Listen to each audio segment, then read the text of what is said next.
বরিশালের সর্বস্তরের জনতা আকর্ষণ করেছি। আমাদের আন্দোলন বন্ধ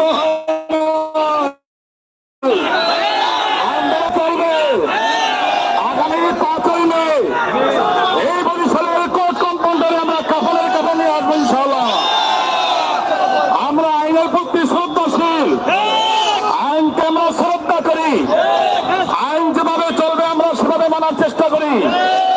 যদি আমাদেরকে ধোঁকা দেওয়ার চেষ্টা করা হয়, বারবার যদি ধোঁকা দেওয়া হয়, আগামী দিনে বরিশালের সর্বস্তরের জনতা যেভাবে আন্দোলন করা প্রয়োজন সেভাবে আন্দোলন করবে ইনশাআল্লাহ।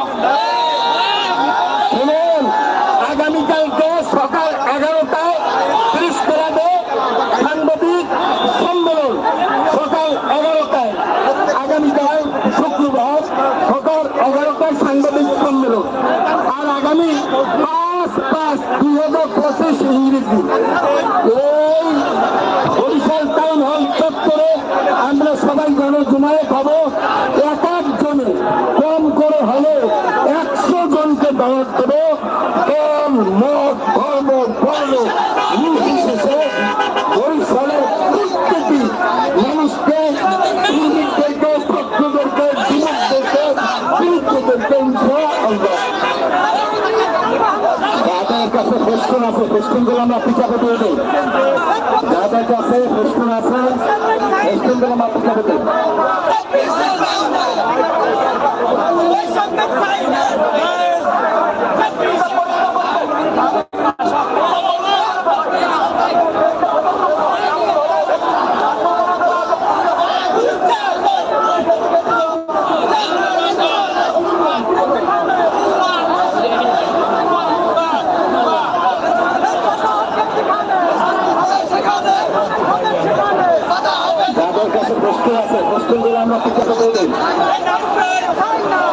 আদালতের কোর্টে যারা আছি আমরা চলে আসি।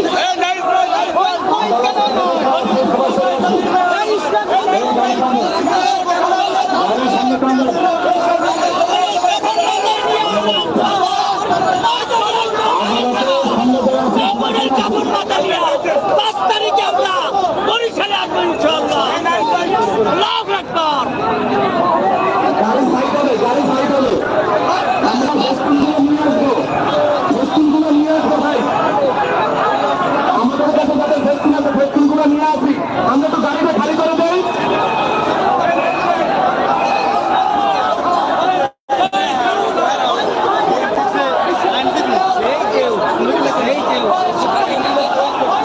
আমাদের কাছে যাদের কাছে ফেস্টুন আছে ফেস্টুন গুলো নিয়ে আসবো। আমরা গাড়ি খালি করে দিব, ফেস্টুন গুলো গাড়িতে উঠবে। এই গাড়িটা এখানে সাইড করেন, আর যাওয়া লাগবে না।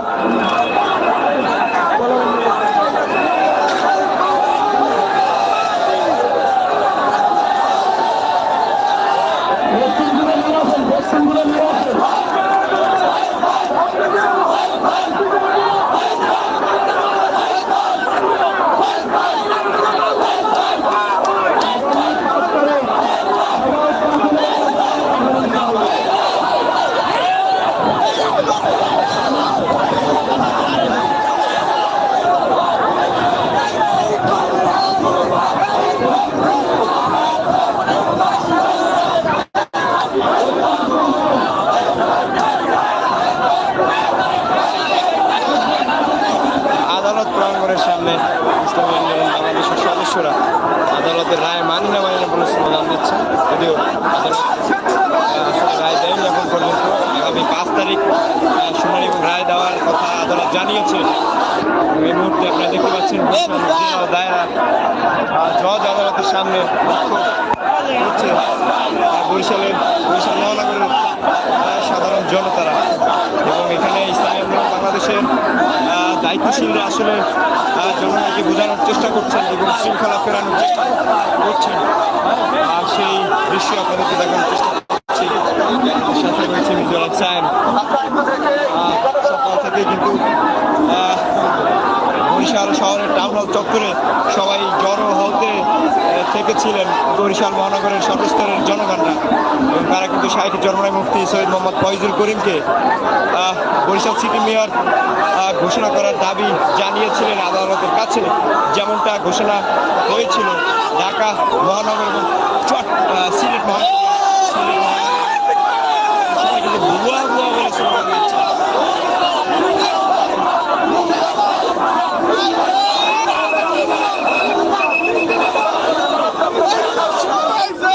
আপনারা দেখতে পাচ্ছেন এই মুহূর্তে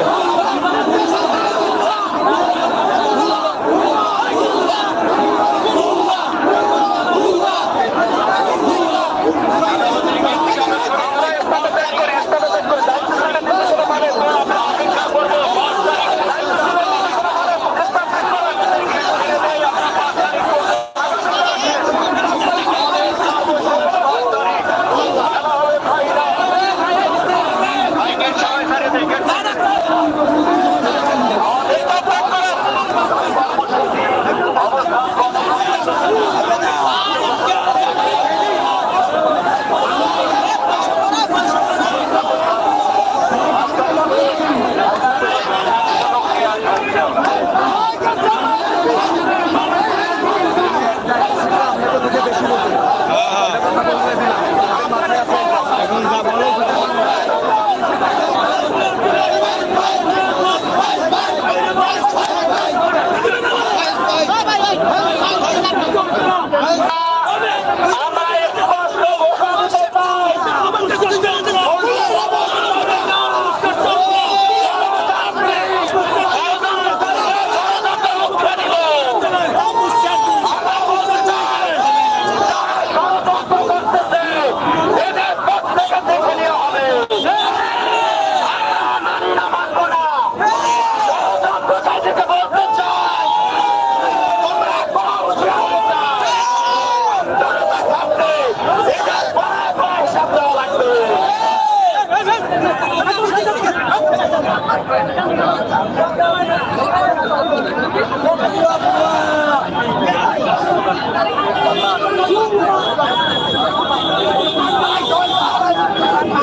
দেখাচ্ছিলাম বরিশাল জেলা দায়রা জজ আদালতের সামনে থেকে শাইখ চরমনাই মুফতি সৈয়দ মোহাম্মদ ফয়জুল করিমকে মেয়র ঘোষণার দাবিতে বরিশাল মহানগরের সর্বস্তরের জনগণ কিন্তু বরিশাল শহরে অবস্থান করছিলেন। আর তারা কিন্তু আসলে দাবি জানিয়েছিলেন এবং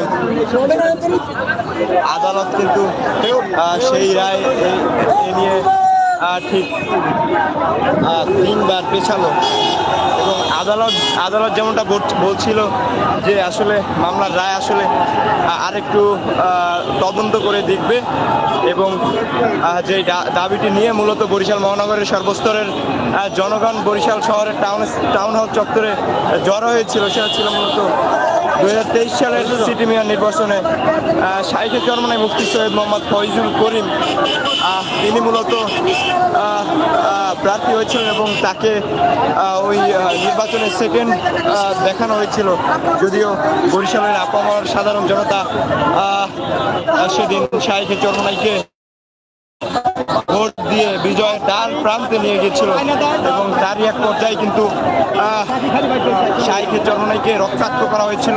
আওয়ামী সন্ত্রাসীরা হামলা করেছিল এবং সেই নির্বাচনে কিন্তু পেশি শক্তি এবং পুলিশ প্রশাসন থেকে শুরু করে আওয়ামী লীগের সন্ত্রাসীদেরকে ব্যবহার করে কিন্তু তারা শেখ হাসিনার ভাইকে আসলে মেয়র করেছিল এবং আওয়ামী লীগের নেতাকর্মীরা এখন পলায়ন করছেন এবং শাইখ চরমনাই সিলেট সিটি কর্পোরেশন এবং ঢাকা সিটি কর্পোরেশনে শাইখ চরমনাই আসলে সেই দাবি জানিয়েছিলেন এবং তারই পরিপ্রেক্ষিতে আসলে আদালত আজকেও রায় পেছালো এবং আগামী 5ই মে আদালত রায় রায় দেওয়ার কথা জানিয়েছে এই মামলা। আপনাদেরকে আরও জানিয়ে দেই যে বরিশাল সিটি নির্বাচনের জাপার প্রার্থী, জাতীয় পার্টির প্রার্থী যিনি ছিলেন তাপস, জনাব তাপসও কিন্তু গতকাল বিকেলে এই মামলার বাতিল চেয়ে মামলা করেছিলেন এবং হয়তো সেই ষড়যন্ত্র সেই কারণে হয়তো মামলা হয়তো বা কিছুটা পেছানো হয়েছে, মামলার রায় কিছুটা পেছানো হয়েছে। চরমোনাই সংবাদ, চরমোনাই নিউজের ফেসবুক পেজ এবং ইউটিউব চ্যানেলের সুবাদে আপনারা দেখতে পাচ্ছিলেন চরমোনাইয়ের সার্বিক আপডেট। আপনাদের সাথে রয়েছে মিজুল হক সাহেব। আপনারা দেখছেন চরমোনাই সংবাদ, চরমোনাই নিউজের ফেসবুক পেজ এবং ইউটিউব চ্যানেলের সুবাদে চরমোনাই সংক্রান্ত ও যাবতীয় সকল আপডেট সংবাদ সবার আগে পেতে চরমোনাই সংবাদ, চরমোনাই নিউজের ফেসবুক পেজ এবং ইউটিউব চ্যানেলটি কিন্তু যথাক্রমে ফলো এবং সাবস্ক্রাইব করে বেল আইকনে প্রেস করবেন। সকলকে অসংখ্য ধন্যবাদ এতক্ষণ সাথে থাকার জন্য, ভিডিওটি দেখার জন্য। অবশ্যই ভালো লাগলে শেয়ার করে প্রচার করবেন। আগামী 5 মে রায়ের জন্য অপেক্ষা করবেন, এই প্রত্যাশা করছি সকলকে। আসসালামু আলাইকুম ওয়া রাহমাতুল্লাহি ওয়া বারাকাতুহু।